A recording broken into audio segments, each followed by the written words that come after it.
self-care. I am the multifaceted mom, and my channel is all about everything from mental health, motherhood, and lifestyle, and really all of the above and whatever the F I want to talk about. No, I'm kidding. So today I just want to talk about my 2022 reflections, and Lord, has it been a crazy year. Okay, I have really conquered fears. I mean,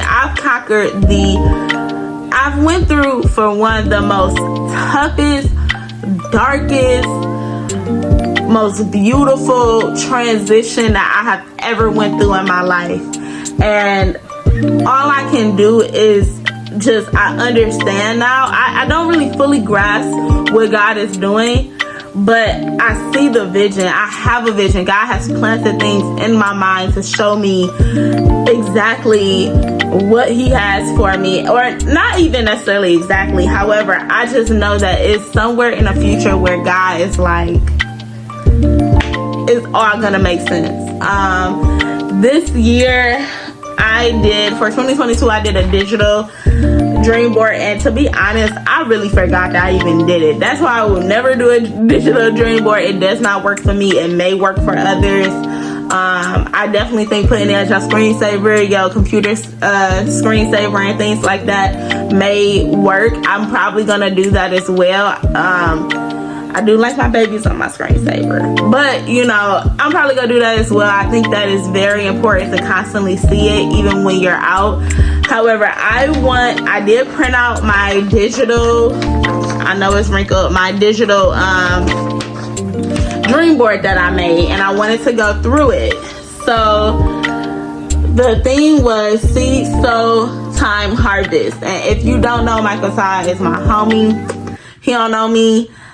I don't know him for real. However, that sermon that he did was absolutely phenomenal. And to be quite honest, like, everything that happened today was a seed that was planted. And he was talking about your bamboo season, in which a bamboo grows under the ground for a long period of time and then just start rapidly growing and flourishing.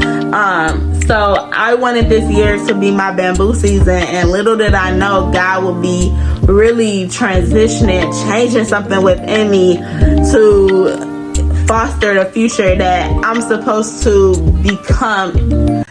Foster a future. I'm supposed to become the person that is prepared for the season and the future that he is fostering and creating, or has for me. Anyway, so I got into Walden University to become a perinatal therapist. So I did accomplish that. Start mental health counseling program. Earn a 3.5 or higher, which is so surprising because I have went through so much, but I have a 3.5. Mental health, give yourself grace, prioritize yourself, forgive. I'm working on forgiving. I'm working on giving myself grace, prioritizing myself. I've absolutely done that this year.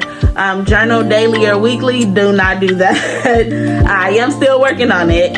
Listen to podcasts. I listen to podcasts every single day, so I have accomplished that. Set boundaries. I definitely did that. If you don't know, go look back in my video about postpartum rage and anxiety and how to set boundaries. Finding a therapist. I have a new therapist and I love her. I love the last two therapists that I had, but the difference is that the last therapist that I had was our marriage counselor, and I kind of wanted to have it separate, which I'm glad I did that because I genuinely, my therapist I love her. Read more. I've read probably like over 15 books this year, and I may be over exaggerating because it feels like I read a lot, but I read a pretty hefty amount of books. Physical health, move daily 10 minutes minimum. Yeah, no, Treadmill 3 times a week. No. 60 ounces of water. I'm still working on this. No coffee addiction. I don't have an addiction anymore. Before I did, and the way I measured that was because when I didn't drink coffee, I had a very, very bad headache. I could go a day without coffee and be okay. Develop skin and hair routine. I'm still working on that. Take vitamins. Eat more veggies. I do eat more veggies. I do not take my vitamins like I should, but I'm going to try to incorporate that into like my daily routine. One of the books that I read was Atomic Habits, and with that it talks about incorporating things that you want to do into things that you already do, so then it becomes that much easier to already do it. So that even means for me, if I want to read my Bible every day, putting in a bathroom, because the bathroom is usually the first place I go, and just reading a scripture right before I brush my teeth or right when I'm using the bathroom. If you want to do that, that's your business. That's definitely mine. And I can take vitamins right there, right before I brush my teeth. Listen to a sermon 1 time a week. I actually listen to sermons every single day. Read my Bible daily. Pray every day. I don't read my Bible daily, and I'm going to improve on that. Pray every day. I pray every single day, multiple times a day. Let Christ lead you. I definitely have let Christ lead me. Worry about nothing but pray. I can't say that I've been as strong in that area. I still have these control issues where I want to control every single thing, and I have moments of worry, which is, I think, normal human nature. But I have tried to pray my worry away, pray my anxiety away. So, financial health, pay off credit card debt. As y'all can see, I'm still working on that. One thing I didn't anticipate was how bad this year would be financially, from becoming a single parent and really having to pay all of the bills on my own, to the issues that I had within my marriage, to just a lot of things that went on. So I don't even got to get into all of that, because it's just time to move forward and change the course. Start savings and Roth IRA account. I did that. Build savings up to 10 to 15K. Far from it. I actually went the opposite. I depleted my savings pretty much, which is why I'm so serious about getting my financial life next year. Business goals. Write and publish an ebook. I haven't did that. However, I do have a planner that I published, which I'll link it below. It's in Amazon. It's a multifaceted mind planner, the ultimate mind planner. Optimize using search engines. Did not do that. Generate livable income. I did do that. I'm very proud that I was able to get a job about 6 weeks after I had Lila, and huge financial increase. Okay. Work in tech, y'all. Start YouTube channel. I did that. And a couple of ones that I didn't accomplish was labor at home until transition, unmedicated, natural healthy birth with healthy baby Lila. Now, I have a healthy baby. Did I medicate at home? Honey, let me tell you, I'm gonna get to my birth story later, but it wasn't like that. And I'm perfectly fine, because one of the most important things that I did get out of my birth was a educated decision that I made for myself. And I'm gonna get into that in another video, and I'm excited to do that. So a few other things that happened this year was, one crazy thing, I cut my hair, y'all. Like, I never thought I would cut my hair. I always tie my beauty to my hair. I'm not beautiful unless my hair is done. I'm not, I can't go out unless my hair done. Oh, if I wear a cute outfit, my hair gotta be done. Like, I tied a lot of my beauty standards to my hair, and that was something that I wanted to change. And my motivation to doing that was definitely people talking about my baby girl hair, Lori, and all the drama that came with that, because yeah, who talks about a baby's hair? Anyway, I wanted to set a really good example for her, because if I want Lori to know how beautiful and worthy she is, regardless of what she has on, regardless of what she does, regardless of what she accomplished, and just know that she's worth it just by being herself because God made us, then I have to practice what I preach. I have to cut my hair and not give a damn if my hair is done and still step out and know that I'm the shit. And I want my daughters to do the same. I know I listened to this girl on TikTok, and she's a therapist, and she was like, yeah, I want my daughters, I'm raising them to be bad bitches. And it's funny, if you take that word serious, my bad, but I honestly love that, because really, to be a bad bitch in this society, you have to know that you the shit no matter what. And I want my daughters to know that, so I had to practice what I preach. Another thing I did was I made the transition to become a single mom, and really I made the decision to walk away from my marriage, and that was probably one of the hardest decisions that it was the easiest decision that I made, but the hardest transition, because a lot went on in my marriage. I always thought that I would have a marriage that lasted forever. I thought that, but I feel like deep down in my mind, I knew that it was going to eventually come to an end. I didn't know how. I hate the reason and the way that it ended, because it caused me a lot of trauma that I have to now heal from.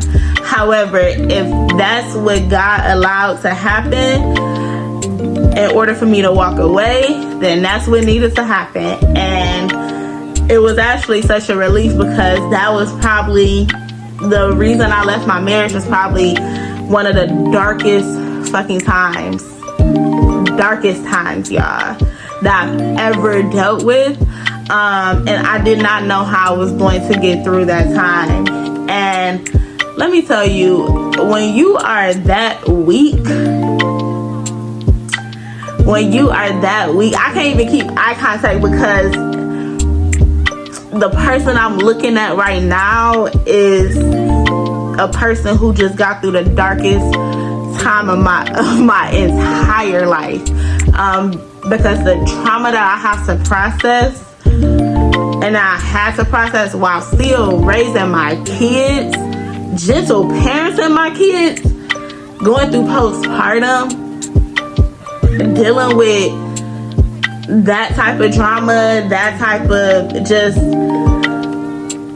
abruptly leaving my marriage, and the reason and everything that went on, and just the heartbreaks, because I was really more so heartbroken over everything that came with leaving my marriage.